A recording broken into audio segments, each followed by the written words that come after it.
তো দুগ্গা দুগ্গা বন্ধুরা, দুগ্গা দুগ্গা আজকে কিন্তু শিল্পী সমাত রুদ্রপালের স্টুডিও থেকে বেরোচ্ছে কাত্যায়নী দুর্গা। তো চলো স্কিপ না করে পুরো ভিডিও দেখতে থাকো আর সঙ্গে থাকো।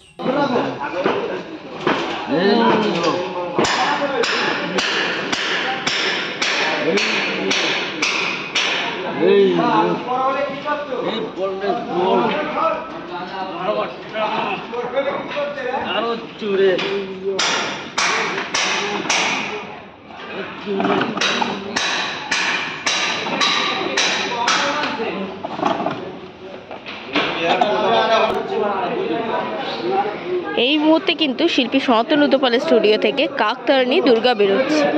আচ্ছা, ওখানে তোমাদেরকে সাথে শেয়ার করলাম, ওখানে লক্ষ্মী আর কিন্তু সরস্বতী রয়েছে, তবে এখন মাকে বের করানোর পাড়া চলছে। মায়ের কোলে কিন্তু রয়েছে মায়ের সন্তান, এই যে যাচ্ছে। আচ্ছা, তো আজকে বেরোচ্ছে শিল্পী সনাতন রুদ্রপালের স্টুডিও থেকে মা কাত্যায়নী। চলো আমি যেটুকু জানি সেইটুকু তোমাদের সাথে মা কাত্যায়নী সম্পর্কে আলোচনা করি। কার্তিক মাসে কিন্তু মা কাত্যায়নীর পুজো হয়, আর নবরাত্রির 6 নম্বর দিনে কিন্তু মা কাত্যায়নীর পুজো হয়ে থাকে। কাত্যায়ন নামে এক ঋষি ছিল, যার মাতা পার্বতীকে এই রূপে পাওয়ার খুব আশা ছিল। মা পার্বতী যেন কন্যা হয়ে তার ঘরে আসে। তার তপস্যায় তুষ্ট হয়ে মা পার্বতী কিন্তু তার ঘরে জন্মগ্রহণ করেছিল, তাই জন্য কিন্তু আমরা তাকে মা কাত্যায়নী রূপে জানি। আর মা কিন্তু সব থেকে বড় যে ব্যাপারটা, মা কাত্যায়নী কিন্তু ব্রজমণ্ডল মানে হচ্ছে বৃন্দাবনের অধিষ্ঠাত্রী দেবী। বলা হয় গোপীরা শ্রীকৃষ্ণকে প্রাপ্তি করার জন্য মা কাত্যায়নীর পূজা করেছিল, আর মা কাত্যায়নী মহিষাসুরের বধ করেছিল। মা কাত্যায়নী সম্পর্কে তোমরা যদি আরও কিছু জানো তাহলে কিন্তু কমেন্টে অবশ্যই জানিও।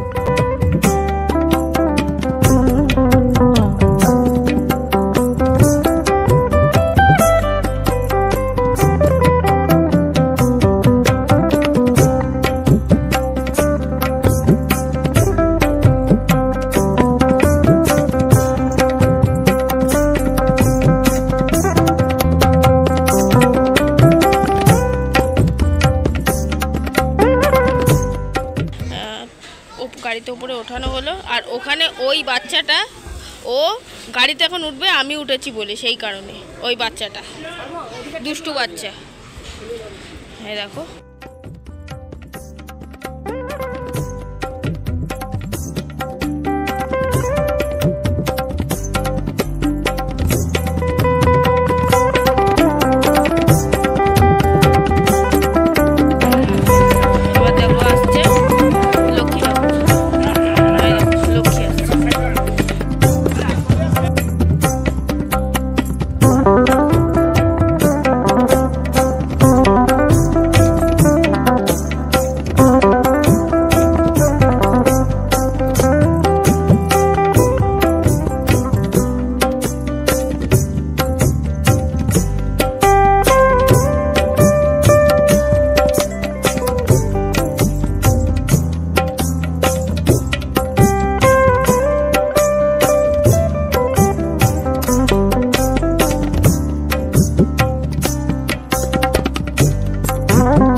চালে।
তো ভিডিওটা তোমাদের কেমন লাগলো অবশ্যই কিন্তু কমেন্ট করে জানিও। ভালো লাগলে like, comment, share and subscribe করে পাশে থেকো।